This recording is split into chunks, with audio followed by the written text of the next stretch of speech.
हरिवंश राय बच्चन जी ने एक बड़ी कमाल की बात कही है और बच्चन साहब उस बात को हमेशा रिपीट भी करते हैं कि अगर आपके मन का ना हो तो ऊपर वाले का मन का होता है और ऊपर वाला कभी किसी का बुरा नहीं करता। तो जो होता है वो अच्छे के लिए होता है। एक छोटी सी कहानी आपको सुनाने जा रहा हूँ। एक बार एक बंदा इंटरव्यू देने गया। ऑफिस बॉय का इंटरव्यू था। इंटरव्यू में उससे कहा गया कि आपका इंटरव्यू हो गया है, अब आप अपनी ईमेल आईडी बता दीजिए, हम आपसे कांटेक्ट करेंगे। इस व्यक्ति के पास ईमेल आईडी नहीं थी। इसने कहा कि मेरे पास ईमेल आईडी नहीं है। तो जिस कंपनी के पास यह इंटरव्यू देने गया था तो उन्होंने कहा कि यदि आपके पास ईमेल आईडी नहीं है तो सॉरी, हम आपको नहीं रख सकते।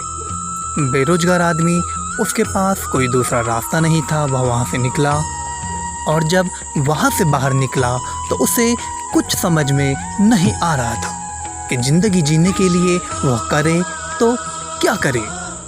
इस बंदे की जेब में मात्र 20 रुपये थे और यह 20 रुपये लेकर एक बड़ी सी दुकान में पहुंचा और वहां से इसने टमाटर लिए और टमाटर खरीदने के बाद उसने सोचा कि क्यों ना इन टमाटरों को बेचने के लिए निकला जाए।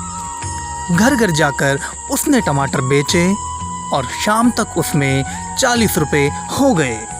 तो उसने सोचा कि चलिए यह भी तरीका अच्छा है, मेरे पास कोई रोज़गार है नहीं तो यह भी जीवन जीने के लिए एक अच्छा व्यवसाय है। तो उसने अगले दिन भी फिर टमाटर बेचे। इसी प्रकार से 40 से 80, 80 से 100, 100 से 200 वह लगातार रुपए बनाता गया। धीरे धीरे धीरे लगभग साल भर में इस बंदे ने एक ट्रक खरीद लिया। फिर इसने बहुत सारे एम्प्लॉय रख लिए। वे घर जा जाकर सब्जियां बेचने लगे। 4 साल में इस बंदे का खुद का सुपरमार्केट हो गया। 4 साल बाद इस बंदे के दिमाग में आया कि चलिए अच्छा है, अब इतने सारे एम्प्लॉय हो चुके हैं और बड़ा सा सुपरमार्केट बन चुका है तो क्यों ना मैं इंश्योरेंस करवा लूँ। तो इसने सोचा कि चलिए इंश्योरेंस वाले को बुलाते हैं और इंश्योरेंस करते हैं।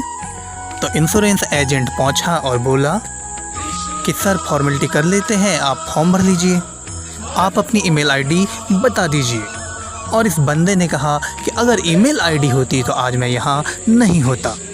ज़िंदगी में कई बार हमें हार मिलती है।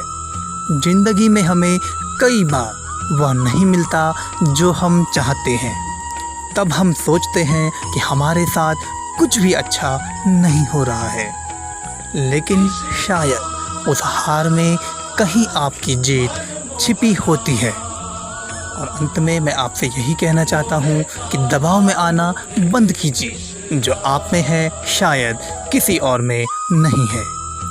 कर दिखाइए ऐसा कि दुनिया करना चाहे आपके जैसा।